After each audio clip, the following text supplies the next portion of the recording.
ஐரோப்பிய நாடுகளில் வழக்கத்திற்கு மாறாக இந்த ஆண்டின் தொடக்கத்திலேயே மிக கடுமையான வெப்ப அலை வீசத் தொடங்கியுள்ளது.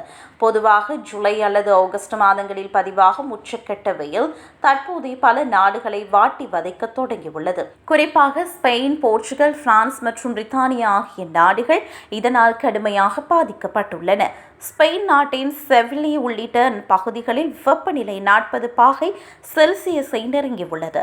இங்கு இரவு நேரங்களிலும் கூட வெப்பநிலை 20 பாகை செல்சியஸிற்கு கீழே குறையாமல் வரலாறு காணாத வெப்பமான இரவுகள் பதிவாகி வருகின்றன.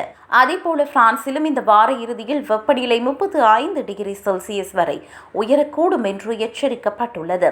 லண்டனில் வழக்கமாக மே மாத இறுதியில் நிலவும் வெப்பநிலையை விட மிக அதிகமாக 32.2 பாகை செல்சியஸ் பதிவாகியுள்ளது.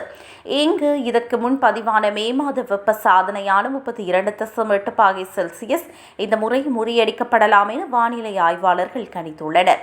இதனை அடுத்து அந்நாட்டு சுகாதாரத்துறை மக்களுக்கு தீவிர வெயில் எச்சரிக்கையை விடுத்துள்ளது. இந்த திடீர் வெப்ப உயர்வுக்கு ஆப்பிரிக்காவிலிருந்து ஐரோப்பாவை நோக்கி நகர்ந்துள்ள ஹீட் டோம் என்ற வானிலை நிகழ்வே காரணமாகும். ஒரு குறிப்பிட்ட பகுதியில் வளிமண்டலத்தின் உயர் அழுத்த மண்டலம் ஒரு மூடி போல செயற்பட்டு வெப்ப காற்றை வெளியேற விடாமல் தடுத்து அங்கேயே தக்க வைத்துக் கொள்வதை இது குறித்தும் ஒரு குறிப்பிட்ட பகுதியில் வளிமண்டலத்தில் உயர் அழுத்த மண்டலம் ஒரு மூடி போல செயற்பட்டு வெப்ப காற்றை வெளியேற விடாமல் தடுத்து அங்கேயே தக்க வைத்துக் கொள்வதை இது குறிக்கும். இதனால் மேகங்கள் உருவாகாமல் சூரிய ஒளி நேரடியாகவே நிலத்தை தாக்குகின்றன.